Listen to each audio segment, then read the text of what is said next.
I got treated like an intern. So I became the CEO and rewrote the entire org chart. Let me take you back about 7 years. I, then 30 million, had just moved back to my hometown after spending nearly a decade in the startup scene out in San Diego. I'd been part of two acquisitions, and while neither made me yacht money rich, I was very comfortable and, more importantly, free. At the time, I was going through what I called my semi-retired observational era.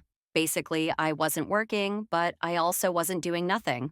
I'd started investing small checks in scrappy little startups, mentoring college entrepreneurs, and volunteering with a few local organizations. I had my hands in a bunch of things, but was intentionally keeping a low profile. I enjoyed blending in. One day, a friend from my old high school reached out.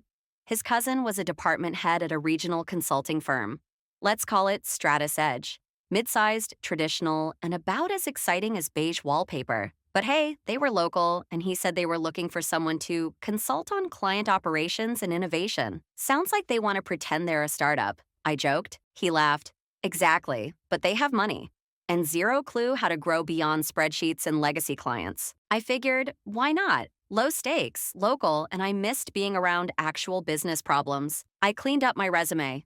Not to exaggerate, but actually to downplay a few things. Left out the flashier exits, removed anything that screamed, I'm not here to play nice.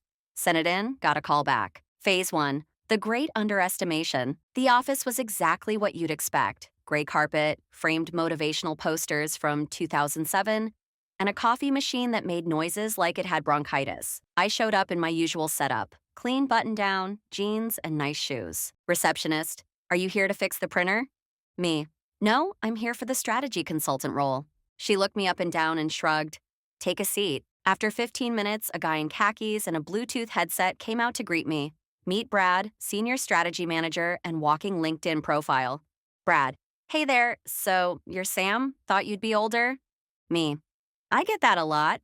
Brad gave me a half smile and ushered me into a glass-walled conference room where two other people were waiting. Carol, head of HR, and Dylan, director of client innovation. Yes, that was his real title. They didn't even look up when I walked in. No handshake, no greeting. The next 45 minutes were a blur of passive-aggressive questioning. Carol, you've had a lot of gaps. Dylan, how do you handle real business structure, not startup chaos? Brad, this isn't Silicon Valley. We work Monday through Friday. They asked me to do a mock presentation. With no prep, on a client industry I hadn't worked in. I gave it my best shot. Brad smirked the entire time. Afterward, Dylan asked if I could run and grab some coffees while they debriefed. I looked at him. Are you serious? He laughed. Kidding? Unless you want to? I left, politely, with a smile. I didn't get the job. They didn't even send an email. I only found out from my high school friend who said Brad told his cousin I had intern energy. For the next 2 weeks, I debated saying something. Instead, I let it go. Or so I thought. Phase 2, acquisition season. 2 years later, I was part of an angel group that was looking to invest in boutique consulting firms that specialized in legacy systems transformation. We were targeting companies with decent cash flow, poor leadership, and no digital strategy. Guess who popped up? Stratus Edge. Revenue, stable. Staff, overworked. Leadership, crumbling. The founder was retiring, and there was internal drama over succession. Perfect target.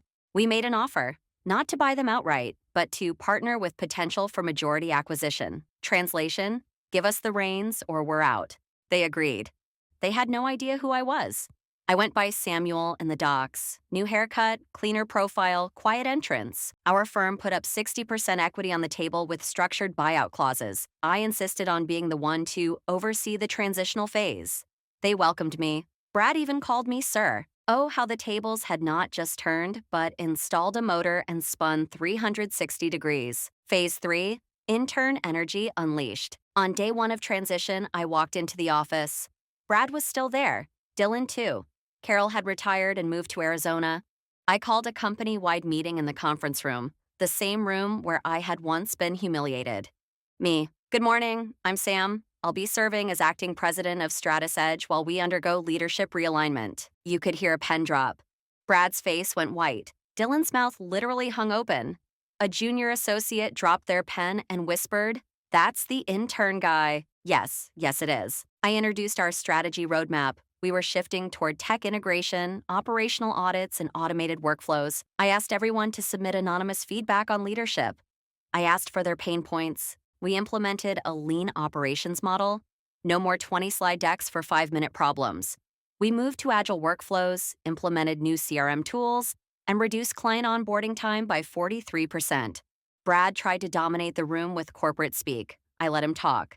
Then I gently dismantled every one of his points with stats, client data, and better ideas. Over the next 90 days, we reorganized all departments around client needs, not internal politics, eliminated middle managers who were duplicating work, gave junior staff access to mentorship and real growth tracks, launched a digital transformation pilot that landed us a 7-figure contract, rewrote our internal policy to reward transparency and innovation instead of tenure and brown-nosing. We ran performance audits. Brad was let go after he submitted a memo proposing we start a company TikTok without consulting marketing. Dylan quit after realizing people no longer deferred to his buzzwords. We hired a 26-year-old from our support team to lead innovation.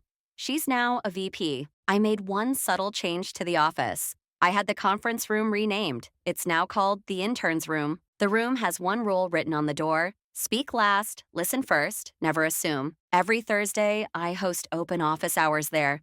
Anyone can pitch an idea. We've spun off 3 successful internal projects that way. We added a small coffee bar next to the lounge. I made sure the menu includes every drink from the coffee run list Dylan once joked about, and the framed quote outside the room: treat everyone like they own the place. One day, they just might. Phase 4, Legacy Mode. Today's Stratus Edge is thriving. We've doubled revenue, reduced churn, and created a culture where interns get real responsibility, not ridicule. The irony? We've now had 2 new hires who actually left their startup jobs to work here because they heard leadership listens. Sometimes when I walk through the halls, I catch people pointing at the quote on the wall. Some know the story, others just think it's clever. But every time I see someone open that door and sit down across from a new hire listening intently, I know. The revenge wasn't just in the title, it was in rewriting the entire playbook. TLDR. I interviewed for a consulting role and was treated like an intern. 2 years later, I quietly acquired the company, restructured the leadership, promoted the overlooked, and rebranded the conference room they humiliated me in. Now we mentor interns in it. If you like to watch more videos, please hit the subscribe button and notification bell.